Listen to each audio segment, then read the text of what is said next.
নমস্কার বন্ধুরা, মিনুর রান্নাঘরে আপনাদের স্বাগত। চলে এলাম আরেকটা রেসিপি নিয়ে। প্রতিদিনের খাবারে আমাদের যে রান্না হয় সেরকম একদম সিম্পল একটা রান্না, কম মশলা দিয়ে রান্না করব আজকে রুই মাছের ঝোল। তার জন্য এখানে এই 2 পিস মতো রুই মাছ আমি নুন আর হলুদটা মেখে নিয়েছি।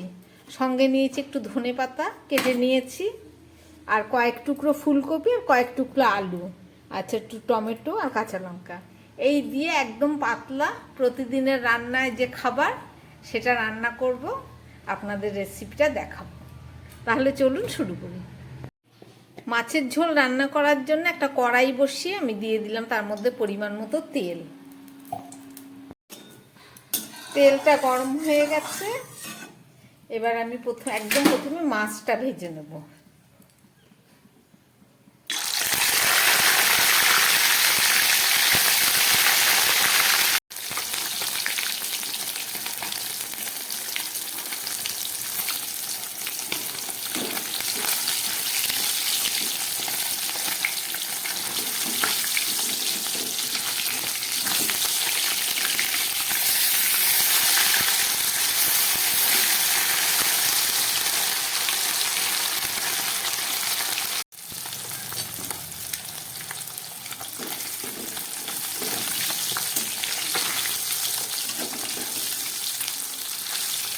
খুব ভালো করে মাছটা ভাজা হয়ে গেছে, আমি তুলে ফেলছি।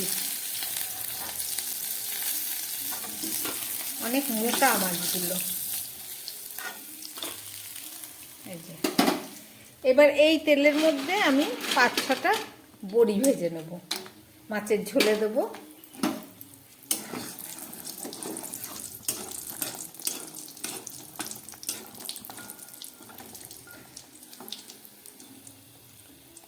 বড়ি ভাজা রেডি। এইবারে দিয়ে দিচ্ছি এর মধ্যে একটু জিরে ফোড়ন দিয়ে দিচ্ছি, সাদা জিরে দিয়ে দিচ্ছি, একটা তেজপাতা,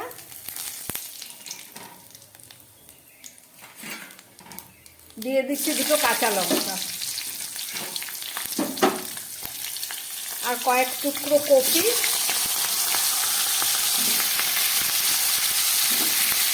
আর কয়েক টুকরো আলু, সব একসঙ্গে আমি দিয়ে দিলাম। খুব ভালো করে এবার আমি ভেজে নেব।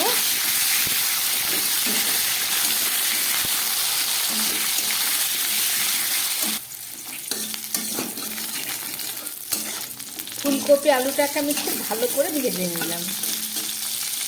ফুলকপিটা কড়াইতে দেবার আগে আমি একটুখানি উষ্ণ গরম জল দিয়ে খুব ভালো করে ভিজিয়ে রেখে ধুয়ে নিয়েছি। এবার দিয়ে দিচ্ছি পরিমাণ মতো নুন, দিয়ে দিচ্ছি একটু বাটা হলুদ, আর সঙ্গে দিয়ে দিচ্ছি 2 টুকরো টমেটো। খুব ভালো করে এই নুন হলুদ দিয়ে একটু ভেজে নিই। কপি আলু টমেটো কষানো হয়ে গেছে নুন হলুদ দিয়ে। এবার দিয়ে দিচ্ছি আদা বাটা, 1 চামচ আদা বাটা দিয়ে দিলাম। দিয়ে দিচ্ছি 1/2 চামচ মতো জিরের গুঁড়ো, দিয়ে দিচ্ছি একটু গোলমরিচের গুঁড়ো, আর দিয়ে দিচ্ছি একটু শুকনো লঙ্কার গুঁড়ো, আর সামান্য একটু জল দিয়ে দিচ্ছি। গুঁড়ো মশলায় জলটা না দিলে পরে কষানো যাবে না, পুড়ে যাবে।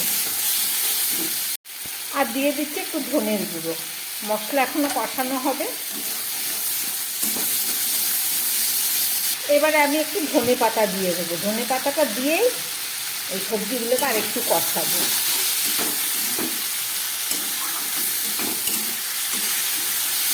খুব ভালো করে কষানো হয়ে গেছে, দেখুন তেল বেরিয়ে গেছে।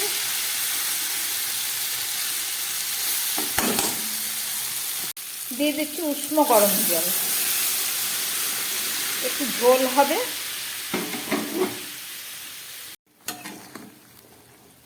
মাছের ঝোলটা একদম ফুটে উঠেছে। এবার আমি এই ভেজে রাখা মাছের মধ্যে দিয়ে দেবো,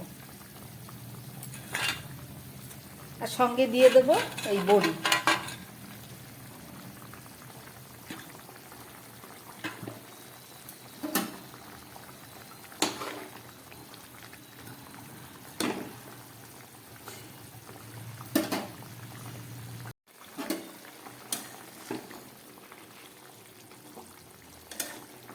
আলু কপিগুলো আরেকটু সিদ্ধ বাকি আছে, এবার আমি একটা ঢাকা দিয়ে দিচ্ছি।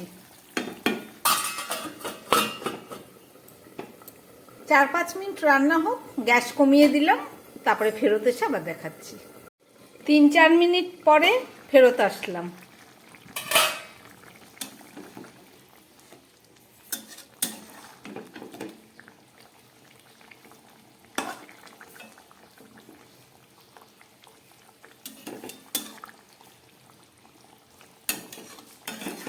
মাছের ঝোলটা একদম আমার রেডি হয়ে গেছে। এইটুকু ঝোল রাখবো, কিন্তু একদম সবশেষে আমি একটু গুঁড়ো গরম মশলা দিয়ে দিচ্ছি।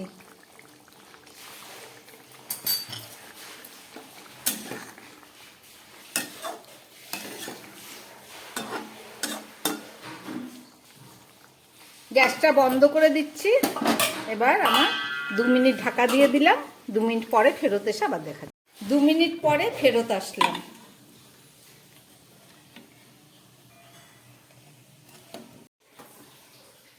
প্রতিদিনের রান্না, প্রচুর আদা রসুন পেঁয়াজ দিয়ে রান্না ঠিক মাছের ঝোল ভালো লাগে না, তার জন্য একদম সিম্পল রান্না করলাম, আপনারা দেখলেন। আশা করি আপনাদের ভালো লেগেছে। এভাবে রান্না করে আপনারাও একদিন খাবেন, দেখবেন খুব ভালো লাগবে। আমার বানানো রেসিপি যদি ভালো লাগে তাহলে আমার চ্যানেলটাকে লাইক করবেন, সাবস্ক্রাইব করবেন। নমস্কার, সবাই সুস্থ থাকবেন, ভালো থাকবেন। দেখা হবে পরের একটা ভিডিওতে।